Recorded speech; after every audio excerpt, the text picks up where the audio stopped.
오늘 본문은 모든 분들이 관심을 갖고 들어야 할 말씀입니다.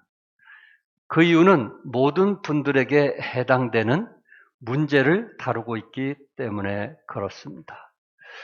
형제들아, 서로 비방하지 말라.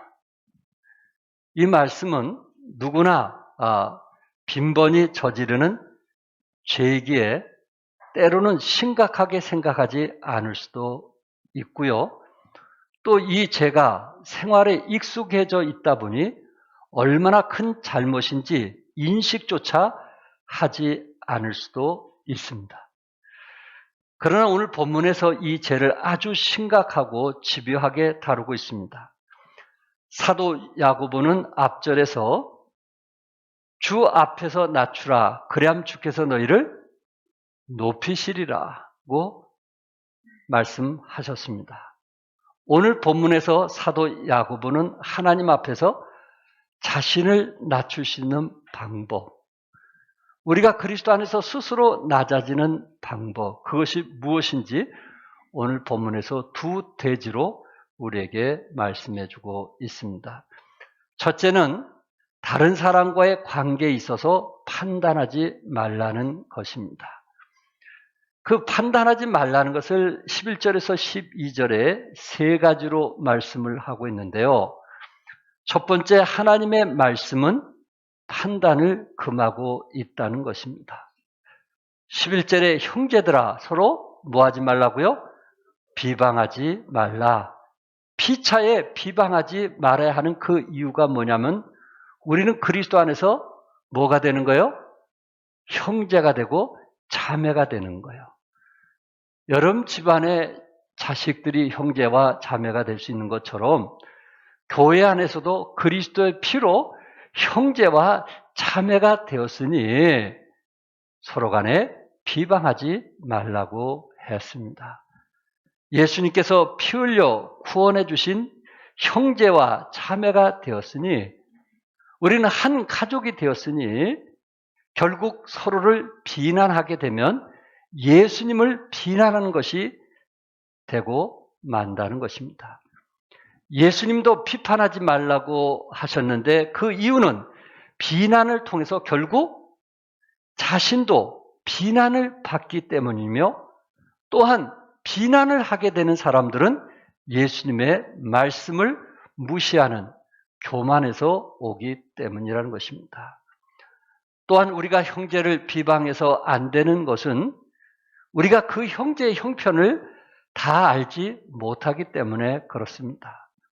우리는 보이는 대로 어떻게 보면 피상적인 면만을 보고 비난하기 쉬운데 우리 형제의 형편을 다 안다면 우리가 형제나 자매를 쉽게 비방할 수가 없다는 것입니다. 이 비방이라는 그 단어, 슬렌더라는 단어인데 깎아내리거나 해치기 위한 의도로 남에 대해서 나쁘게 말하는 것을 말합니다. 이것을 때로 중상 혹은 참소라고 하는데 험담 혹은 헛소문을 퍼뜨리는 것도 여기에 포함이 됩니다. 그리스도인은 남을 비방해서는 안 됩니다. 그 이유가 있다면 또한 무엇일까요? 사실 비방은 사탄이 하는 일입니다. 사탄을 마귀라고도 하는데요. 마귀라는 그 단어의 뜻이 비방자라는 뜻입니다. 요한계시록에 보면은 마귀를 가리켜 형제를 참수하는 자라 이렇게 계시록 12장 10절에 말씀했고요. 욥기를 보면 사탄이 욥을 참소하는 것을 욥기 1장 2장에서 볼 수 있습니다. 우리가 다른 사람에 대해서 비판을 하거나 헌담을 하면 우리는 마귀가 그 사람에 대해서 비난이나 참소하려고 하는 일을 여러분과 제가 도와주는 일을 하는 겁니다. 그래서 성경은 비방하지 말라고 했습니다. 왜? 우리가 적어도 누구를 도와줘서는 안 되니까? 사탄을 도와주는 일을 해서는 안 되니까. 마귀를 도와줘서는 안 되니까 성경에 비방하지 말라고 했습니다.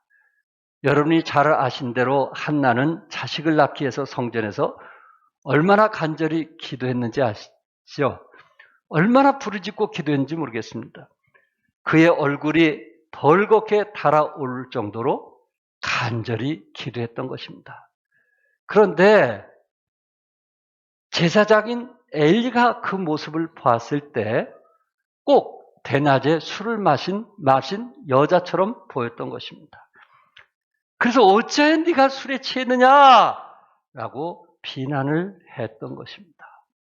한나의 그 간곡히 하나님께 정말 필요해서 기도했다는 그 상황을 알지 못하고 겉으로만 보고 한나를 비난했던 엘리 제사장의 모습이 얼마나 부끄러운지 아시겠죠? 그래서 우리도 상대방을 혹시 비난이나 비방할 때 조심하고 또 한번 생각해 보자는 것입니다. 왜냐하면 우리는 외모로 보고 상대방을 판단하기가 쉽기 때문에 그렇습니다. 내 느낌, 내 생각, 내 감정의 이주로 상대방을 판단하기가 쉽기 때문에 우리는 상대방에 대해서 이야기할 때 또 한번 조심해서 이야기하는 그런 마음이 필요하다는 것입니다. 작은 두 번째 비방은 율법을 판단하는 것입니다. 11절 같이 한번 읽겠어요. 시작. 형제를 비방하는 자나 형제를 판단하는 자는 곧 율법을 비방하고 율법을 판단하는 것이라. 얼마나 무서운 말인지 아시겠죠? 율법은 내 이웃을 내 몸같이 사랑하라고 하였습니다. 이것이 바로 하나님께서 우리에게 율법을 준 목적 아니에요? 하나님을 사랑하고 이웃을 사랑하라고 한 것이 십계명의 목적이 아니냐 하는 거예요. 그런데 형제를 사랑하지 않고 비방한다면 율법을 비방하고 판단하는 것입니다. 우리가 적극적으로 율법을 지키지 않으면 우리는 율법을 비방하는 자가 되고 마는 것입니다. 그런데 많은 사람들이 율법을 지키려고 하기보다는 그 율법인 잣대로 남을 판단하며 비방하는 데 사용하고 있다는 것입니다. 바로 그런 분이 그 당시에 바리새인과 제사장, 사두개인들의 모습이 아니었을까요? 율법이 그렇게 하지 말라고 말했음에도 불구하고 누군가를 판단하면 그것은 내가 율법보다 내 말이 더 중요하다고 생각을 했을 것이고요. 또한 내 자신이 율법을 만드는 자가 되는 것이고 율법 위에 앉아 심판한 자가 되는 것입니다. 그러므로 우리가 낮아지기 위해서 상대방을 비방하지 않는, 판단하지 않는 그의 마음은 어떨까라는 것을 한번 헤아려 볼 수 있는 그러한 마음이 필요하다는 것입니다. 우리가 참으로 율법을 세우기 위해서는 우리는 율법의 판단자가 되지 말고 율법의 뭐한 자가 되어야 되겠어요? 준행자가 되어야 합니다. 오늘 이 말씀이 다른 세계 사람들에게만 적용하고 자기에게 적용하지 않는 사람은 형제를 또한 비방하고 율법을 판단한 자가 될 것입니다. 세 번째, 작은 세 번째, 판단하실 분은 오직 누구시라 그랬어요? 하나님이시다. 12절 같이 한번 읽겠어요. 시작. 입법자와 재판관은 오직 한 분이시니 능히 구원하시기도 하시며 멸하기도 하시느니라. 너는 누구에게 이웃을 판단하냐? 참 저에게 충격적인 메시지입니다. 비방과 판단은 밀접한 관계가 있습니다. 남을 비방할 때 우리는 이미 남을 판단하는 잘못을 범하고 있는 것입니다. 예수님은 산상수훈에서 너희가 심판을 받지 아니하거든 남을 뭐 하지 말라 그랬어요? 판단하지 말라고 마태복음 7장 1절에 말씀했고요. 자신의 눈 속에 있는 들보는 보지 못하면서 어찌하여 남의 눈 속에 있는 티를 보느냐고 마태복음 7장 3절에 말씀을 했습니다. 판단하실 분은 누구라 했어요? 하나님이십니다. 입법자와 재판관은 오직 한 분이시라고 말씀했는데 이 한 분이신 하나님은 여러분과 저를 구원하시기도 하고 때한 여러분과 저를 멸하시기도 하시고 우리의 생사복을 주관하신 분은 하나님의 손안에 있음을 말씀하고 있습니다. 그래서 우리는 하나님을 대신할 수가 없습니다. 그런 권한도 없고 그런 자격도 없습니다.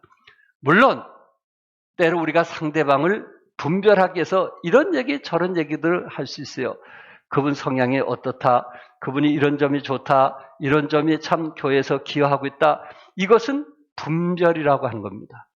판단은 그 사람을 무너뜨리기 위한 것이라면 분별은 그 사람을 세워주기 위한 거예요. 분별은 함께 일하게 하는 것이고요. 비방은 그 사람을 무너뜨리기 위한 것입니다. 그래서 우리 그리스도인은 상대방을 서로 분별할 수 있어요. 그분이 가진 은사가 참 아름답다. 이런 것이 정말 훌륭하다.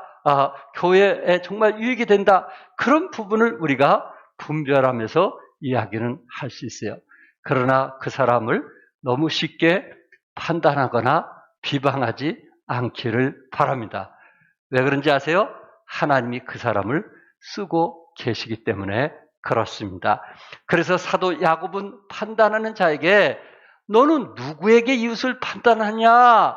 라고 12절에 호통을 치는 것을 보게 됩니다. 너는 누구기에? 네가 하나님이냐? 너는 누구기에 이웃을 판단하냐? 참 우리 마음에 찔림을 주는 메시지입니다. 아프리카의 선교사 데이빗 리빙스톤 선교사님, 여러분들이 너무 잘 알고 있는 분 아니세요? 리빙스톤이 사역 초기에 아직 집도 준비가 되지 못했고 또한 아내가 아프리카에 아직 적응이 안 돼서 그 아프리카에 있는 처소에 좋은 곳에서 좀 머물게 하고 리빙스톤은 그 아프리카 선교지에 들어가서 좀 이제 집 좀 마련하고 사무실도 마련하고 그런 시간을 갖게 되었습니다. 그런데 집을 이제 선교할 그 터를 짓는 그 과정 속에서 주위에 있는 사람들이 이런 얘기가 저런 얘기가 오고 가는 것입니다. 혹시 선교사님과 아내가 서로 간에 좀 관계가 안 좋은가? 서로 간에 좀 서로 간에 갈등이 있는가? 사모님이 선교에 대해서 관심이 없는가? 이런 얘기 저런 얘기가 많이 떠돌게 되었습니다. 그 얘기가 리빙스톤 선교사님에게 들려지게 되었을 때 사실 아내가 좀 적응한 후에 이제 집을 지어서 그곳에 오도록 한 것이 계획이었는데 그것을 서둘러서 짓기 전에 오도록 했는데 1년도 못 되어서 적응을 못하고 또한 아프리카의 그 질병에 적응을 못해서 결국은 그곳에서 돌아가시게 되었습니다. 리빙스톤 선교사님은 홀로 사역을 해야만 되었던 것입니다. 함께 해야 될 그 귀한 사람을 잃게 되었다는 것입니다. 아프리카에 적응을 못하여 결국 병에 걸려 죽게 되었는데 그 원인은 주위에 있는 사람들의 비방, 판단 이런 것이 결국은 사랑하는 아내를 잃게 되었던 것입니다. 그렇구나. 참 우리가 누구를 어떤 부분에서 논할 때 참 조심하지 않으면 한 사람을 잃을 수도 있겠구나라는 것을 꼭 기억해 주시기 바라고요. 여러분이 각자 위치에서 처소에서 그 자리 한 곳에 있는 그분들이 얼마나 참 별처럼 빛이 나고 귀하고 소중한지 아시겠죠? 우리는 서로가 귀하고 소중하다는 거 여러분 기억하시고 서로를 위해서 사랑하시고 격려하시고 세워줄 수 있기를 바랍니다. 두 번째는 우리가 낮아지기 위해서는 다른 사람과의 관계에 있어서 자랑해서는 안 된다는 것입니다. 자랑해서는 안 된다. 13절부터 15절까지 말씀인데 세 가지로 말씀을 드리기 원합니다. 첫 번째, 우리는 뭐를 알지 못해요? 내일 일을 알지 못하는 사람이에요. 그래서 자랑해서는 안 돼요. 13절, 14절 말씀 합독하겠습니다. 들으라, 너희 중에 말하기를 오늘이나 내일이나 우리가 어떤 도시에 가서 거기서 1년을 머물며 장사하여 이익을 보리라 하는 자들아, 내일 일을 너희가 알지 못하는도다. 내일 일을 너희가 뭐 한다고요? 알지 못하느니라. 오늘 본문에서는 1년을 머물며 장사하여 이익을 보리라. 장사하는 사람들에게 내일 일을 알지 못하는 부분에 대해서 말씀하기 때문에 사업이나 장사하는 사람은 다른 사람에게 절대 자랑하지 말 것을 말씀하고 있습니다. 어떤 사람들이 오늘이나 내일 다른 도시에 가서 그곳에서 1년을 머물며 장사하여 돈을 벌겠노라고 말하였습니다. 그들의 계획에 대해서 성경은 허탄한 자랑에 불과하다고 얘기하면서 그런 사람들에게 사도 야고보는 뭐라고 했냐면은 들으라! 들으라! 너희 중에 말하기를 들으라! 여기서 들으라는 그 단어의 뜻은 명령형 동사로 시작이 됩니다. 들으라! 지금 들으라는 것입니다. 주의 깊게 듣고 생각하라는 것입니다. 주의 깊게 듣고 실천에 옮기라는 것입니다. 왜 지금 들으라고 했을까요? 사업하는 사람들에게 왜 지금 들으라고 했을까요? 그것은 무엇보다도 우리는 내일 일을 모르는 인생이기 때문에 장사한다고 자랑하지 말고 교만하지 않을 것을 성경은 말씀하고 있어요. 하나님의 말씀을 경청하게 되면 인생이 낭비되지 아니하고 하나님이 기뻐하시는 최선의 삶을 살으니 들으라! 허탄한 자랑을 하지 말고 들으라! 그렇게 말씀을 하고 있어요. 역사가들의 연구에 따르면요, 1세기경 이 성경 기록될 당시에 로마 제국의 통치하에 살고 있던 주민들의 대부분은 소작농이었다고 합니다. 대지주들의 밭에서 농사를 지어 얻은 수확 중에서 할당량을 배당받아 근근히 생활을 했다는 것입니다. 야고보서의 수신자들은 초대교회 성도들도 별 다르지 않았습니다. 예수님과 복음을 전하다가 때로 고향을 떠나 낯선 땅으로 이주한 나그네요 거류민들이었기 때문에 대부분 소작농, 신세를 면치 못했습니다.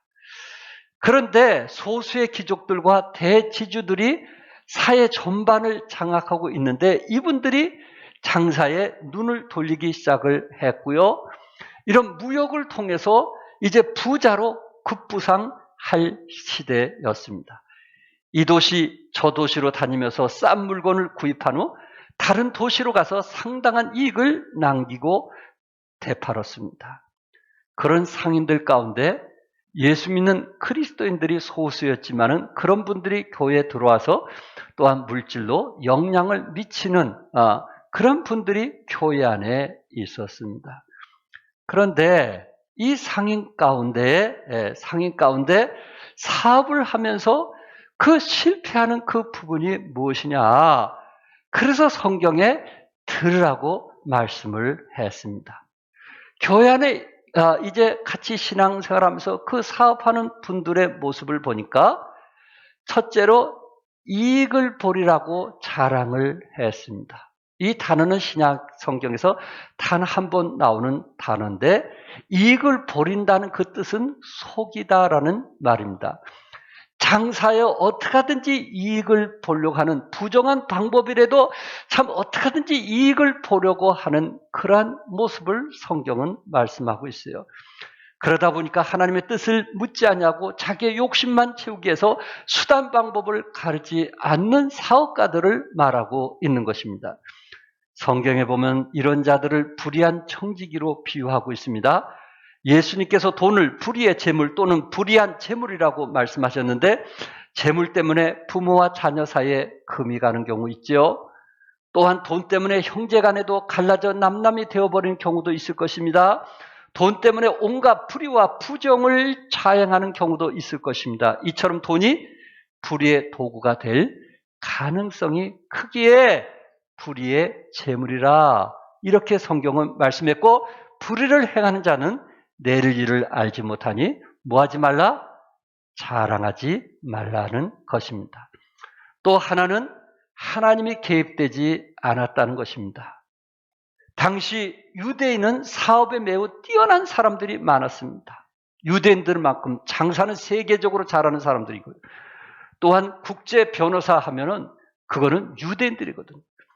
유능한 사업가의 특징 중 하나는 계획을 잘 세우는 것입니다. 이 사람은 구체적인 사업 계획을 갖고 있습니다. 그래서 본문에 우리가 어떤 도시에 가서 거기서 1년을 머물며 장사하여 이익을 보리라 이렇게 말씀했거든요. 첫째는 어떤 도시라는 말은 행성지를 뜻하고요. 둘째, 기간도 분명했어요. 1년을 머물며. 셋째, 방법도 분명했어요. 장사하여. 넷째, 목적도 분명했어요. 이익을 보리라. 대부분 이들은 행선지, 기간, 방법, 목적이 분명했어요. 이들의 계획은 거의 완벽한 계획이었어요. 언뜻 보면 전혀 문제가 없이 잘 짜진 계획표처럼 볼 수 있어요. 근데 그 계획 속에 누가 개입되지 않았어요? 하나님이 개입되지 아니했어요. 그래서 내일 일을 알지 못하니 자랑하지 말라 그렇게 말씀하고 있는 거예요. 하나님은 그 모든 것이 허탄하다고 16절에 말씀했어요. 허탄한 자랑을 하지 말라고 했어요. 허탄이라는 말은 허풍이라는 뜻입니다. 공허하고 비었다는 말입니다. 겉은 멋들어지지만 속은 텅 비었다는 것입니다. 하나님이 개입되지 않는 그 사업은 자랑하지 말라는 것입니다. 잠언 16장 9절에 사람이 마음으로 자기 길을 계획할지라도 그의 걸음을 인도하신 이는 누구시니라고요? 여호와시니라. 그래야 자신의 마음을 낮출 수가 있는 거예요. 교만하면 하나님이 개입되는 그 사실조차도 원치 아니하게 된다는 것입니다. 두 번째, 우리의 인생은 안개와 같다고 그랬어요. 14절 합독하겠습니다. 내일 일을 너희가 알지 못한도다. 너희 생명이 무엇이냐?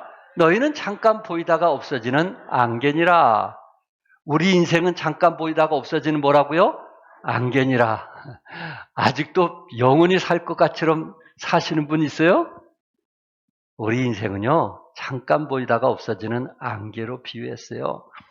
시편 102편 11절에서는 내 날이 기울어지는 그림자 같고 내가 풀에 시들어짐 같으니라.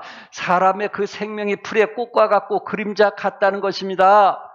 굉장히 건강한 사람도요, 우리 교회 안에 그 오빠 중에 한 사람은요, 직장에 갔다 왔다가 샤워하다가 거기서 돌아가신 분을 제가 알고 있어요. 일단 우리 교회 성도들 중에는요, 골프 치러 갔다가 거기서 심장마비로 돌아가신 것을 제가 장례식한 경우도 있어요. 사람의 생명은요, 건강해 보여도요, 잠깐 보이다가 없어지는 무엇과 같다? 안개와 같다는 거예요. 이걸 생각하고 우리는 낮아질 수밖에 없는 거예요. 우리의 지혜는요, 제한되어 있어요. 안다고 해도 우리가 알고 있는 것은 극히 부분적이고 제한적이에요. 그걸 가지고 다 안다고 생각하면 안 돼요. 잘못 알고 있는 것이 더 많아요. 그러나 하나님은 우리가 보지 못하는 것을 보십니다. 우리가 모르는 것을 알고 계십니다. 그럴 때는 우리는 하나님께 물어야 되는 거예요. 하나님이 그 계획 속에 개입이 되어져야 하는 거예요. 왜? 우리 자신이 부족하고 하나님의 지혜가 크시니 우리는 겸손한 마음으로 하나님께 도움을 구해야 되는 것입니다. 계획을 다 세워놓고 하나님 축복해 주셔서가 아니고 계획을 세우기 전에 먼저 하나님께 물어보는 사람, 이런 사람들이 늘 하나님을 기쁘게 하는 삶을 살지 않겠어요? 성경에서 이사야 선지자는 이사야 40장 6절에 모든 육체는 풀이요 그의 모든 아름다운 들의 꽃과 같으니 인생을 풀처럼 쉽게 시들어버리고 꽃처럼 새하는 것이라고 그랬어요. 여러분 혹시 지금 이때가 가장 아름답다고 생각하세요? 꽃처럼 새하게 되는 거예요. 지금 여러분이 가장 살기 좋은 그런 시점이라고 생각하세요? 꽃처럼 새하는 거예요. 다윗은 시편 22편 6절에 나는 벌레요 사람이 아니라 사람의 비방거리요 백성의 조롱거리나. 다윗이 어떤 사람인지 아시죠? 그러나 그는 하나님 앞에 자기 자신은 벌레로 비유하면서 겸손하게 살았습니다. 사도 베드로도 베드로전서 2장 11절에 인생을 나그네로 정의를 했어요. 어디서 왔다가 어디로 가는지 모르는 나그네라는 말입니다. 인생은 짧을 뿐 아니라 예측할 수가 없습니다. 우리는 내일 일을 알지 못합니다. 우리는 내년의 일을 알지 못합니다. 하루살이가 내일 일을 모르고 메뚜기가 내년의 일을 모르는 것처럼 우리도 내일 일을 알지 못합니다. 복음 찬송가 중에 내일 일을 난 몰라요 라는 찬송이 있습니다. 내일 일은 난 몰라요. 하루하루 살아요. 불행해 나 여행함도 내 뜻대로 못해요. 험한 이 길 가고 가도 끝은 없고 고네요. 주님 예수 팔레미사 내 손 잡아 주소서. 내일은 난 몰라요. 장래일도 몰라요. 아니여 날 붙드사 평탄한 길 주옵소서. 좁은 길 같이 좁은 이 길 진리의 길 주님 가신 그의 길 힘이도 알고 어려워도 찬송하며 갑니다. 성령이여 그 음성을 항상 들려주소서. 내 마음은 정했어요. 변치 말게 하소서. 내일은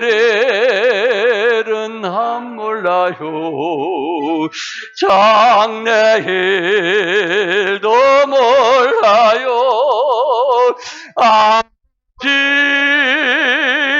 아버지여 주신 소명 이루소. 자매들만 3절 부르겠어요. 이 세상에 오셔서 만백성을 구속하니 참 구주가 되시네. 순교자의 본을 받아 나의 믿음 지키고 순교자의 신앙 따라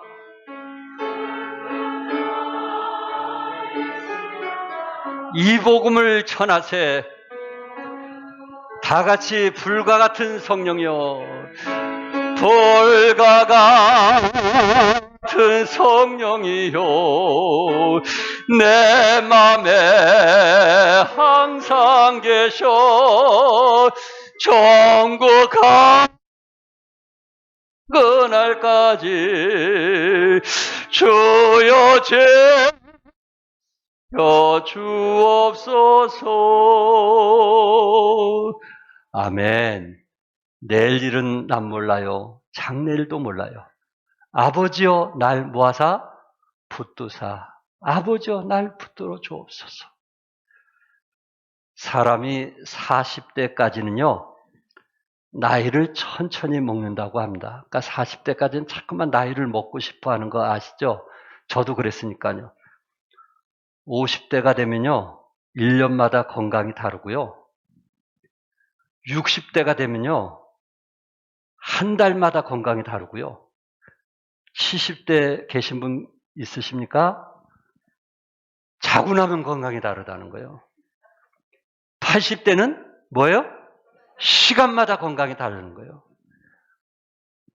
나이 드시면서 좀 의미 있는 말 아닌가요? 네. 우리 인생이 그런 거예요.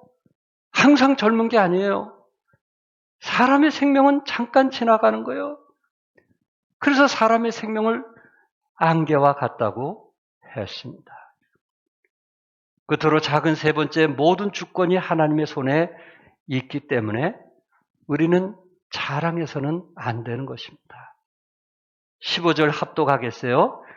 너희가 도리어 말하기를 주의 뜻이면 우리가 살기도 하고 이것이나 저것을 하리라 할 것이거늘. 주의 뜻이면 하라는 거예요. 내 뜻, 내 계획대로 살지 말라는 거예요. 내가 아무리 좋아 보여도 하나님이 아니라고 하면 우리는 아니라고 말할 수 있어야 된다는 거예요. 모든 것을 하나님 뜻에 입각해 계획을 세워야 된다고 말씀하고 있어요. 왜? 살고 죽는 것, 되고 안 되는 것 모두 누구의 손에 달려 있어요? 하나님의 손 안에 달려 있기 때문에. 사람들은 자기 나름대로 인생의 계획을 세웁니다. 어느 도시에 가서 1년을 머물며 장사하여 이익을 보고자 하는 계획을 세운 사람은 결코 게으른 사람이 아니었고 무책임한 사람도 아니었어요. 그런데 문제는 누구를 개입하지 않았어요? 하나님의 섭리에 대한 의존과 순종이 없었기 때문에 하나님이 개입하지 않는 자기가 원한 대로 살았다는 것이. 그것도 교회 안에. 그는 자기 자신의 뜻을 분명히 했지만 하나님의 뜻은 전혀 구하지 않고 따르지 않았다는 것입니다. 그래서 사도 야고보는 주의 뜻이면 이것을 다른 말로 하나님이 허락하시면 우리는 살기도 하고 이것이나 저것을 하리라고 했어요. 그러나 하나님이 허락하지 아니하시면 너희는 그것이 허탄한 자랑이니, 그 자랑은 16절에 자랑은 다 뭐한 것이라? 악한 것이라. 아무리 자랑해봤자 그거는 악한 것이라. 하나님이 기뻐하시는 것이 아니라는 것입니다. 여러분, 솔로몬 기억하시죠? 젊었을 때 하나님께 지혜를 구하고 얼마나 믿음으로 살려고 했던 사람입니까? 그러나 그가 한순간 교만하지 않았나요? 이제는 자기 계획과 생각대로 살았던 사람 아닌가요? 권세와 명예와 인기를 얻게 되었을 때 그가 쓰는 그릇은 모두 금그릇이었고 그를 호위하는 군사들의 방패는 금방패였고 그가 앉았던 왕자는 상아로 만들었고 정금으로 씌웠다고 성경은 말하고 있고 그는 대부분 부귀영화를 누렸고 사치와 향락을 누리며 왕비가 있었음에도 불구하고 후궁과 또한 그 외의 여인들과 합하면 후궁이 700명이요 다른 여인이 300명 1000명을 거느리고 살지 않았습니까? 결국 그는 뭐라고 그랬어요? 헛되고 모든 것이 헛되다고 말했습니다. 목사 안수식 때 부목사님 아버님이신 정환석 목사님은 안수식 때 그분에게 좀 아들에게 한마디 해달라고 제가 부탁을 드렸는데 이 말이 우리 총장님이 그것을 잘 기록해가지고 국동방송국 일본 칼럼에 실렸어요. 정한석 목사님 뭐라고 그랬어요? 자신이 설교한 대로 살고 자신이 산 대로만 설교하세요. 그 말씀은 부목사님에게만 필요한 것이 아니고 저에게도 필요한 메시지였어요. 그래서 저에게 도전이 되었다는 말씀입니다. 한 예를 들고 마치려고 합니다. 미국 워싱턴주 하원 의장으로 7년을 역임한 클라이드 발라드 의장은 아주 신실한 그리스도인으로서 삶을 살았습니다. 물론 처음부터 그런 것은 아닙니다. 발라드 의장은 사실 목사님의 아들로 태어났어요. 근데 젊은 시절 반항아로 살았고요. 사람들과 자주 싸우고 운전을 통해서 감옥에 들어가는 것이 한두 번이 아니었고요. 또한 교통사고로 죽을 뻔했던 적이 한두 번이 아닙니다. 아버지가 목사님이 마지막 소천하면서 그 아들의 손을 꽉 잡으면서 인생의 가장 중요한 것은 예수 그리스도를 아는 것이다 유언을 남기고 돌아가시게 되었습니다. 그러나 아버지의 유언과 관계없이 열심히 살게 되었고요. 그런 사람이 앰뷸런스 사업으로 크게 성공을 해서 정말 돈을 많이 벌었다고 합니다. 그가 얼마나 자만했겠어요. 근데 어느 날 큰 화재로 인해서 그동안 벌었던 모든 재산이 한순간 불에 타 버리고 말았습니다. 그 순간 아버지의 유언이 생각이 나더라는 거예요. 내 뜻대로 되지 않는다는 거. 내가 그렇게 열심히 사업해도 내 뜻대로 되지 않는다는 거, 그것을 깨닫게 되었어요. 그래서 모든 재산을 다 정리를 하고 그의 아들에게 그것을 인수인계하고요. 자기는 이제는 국회의원으로서 아버지가 자기에게 남겨준 그 유언의 소원을 이제 이루어야 되겠다. 무언가 뜻 있는 삶을 살아야겠다 하고 결단을 하게 됩니다. 그래서 정치가로 나서서 몇 번 떨어졌다가 다시 이제 국회의원이 돼가지고 주지사 조찬 기도회를 설립했고요. 또한 30명의 상원 의원들과 정부 강요들을 모아서 퇴근 후에 성경 공부를 시작을 했습니다. 국회의원들과 함께 성경 공부를 시작을 했습니다. 자신의 뜻과 자기 중심적인 삶을 내려놓고 하나님의 뜻을 따라 살기로 그는 결단한 후에 그 하원 의장을 7년 동안 여기만 훌륭한 사람입니다. 그가 제일 좋아하는 말씀 중에 한 구절은 마태복음 6장 33절인데 너희가 먼저 그의 나라와 그의 의를 구하라. 그러면 이 모든 것을 너에게 더하시리라. 우리도 믿으시면 아멘 하세요. 그의 나라와 그의 의를 구하라. 우리가 주님 앞에 갔을 때 마지막 남는 게 뭐겠어요? 그의 나라와 그의 의를 구하는 거 아닐까요? 그러면서 그가 이제 마지막 인생을 정리하면서 어록과 같은 글을 남겼는데 뭐라고 했냐면 성공은 내가 누군가가 되고 무엇을 얼마나 소유했느냐 있는 것이 아니고 나의 주님이신 예수 그리스도를 아는 것에 있음을 발견했다. 나의 주님이신 예수 그리스도를 아는 것에 있음을 뭐 했다고요? 발견했다. 이거 아니겠어요? 우리도 클라이드 발라드 의장처럼 과거의 삶보다는 앞으로의 삶이 그의 나라와 그의 의를 구하면서 산다면 이분이 성공한 그리스도인이 아니겠느냐 하는 것입니다. 성공적인 삶의 길은 자신을 낮추는 것입니다. 스스로 자신을 낮추면 하나님이 높이십니다. 자신을 낮추어 하나님께 높임을 받으시기를 주님의 이름으로 축복합니다. 기도하겠습니다.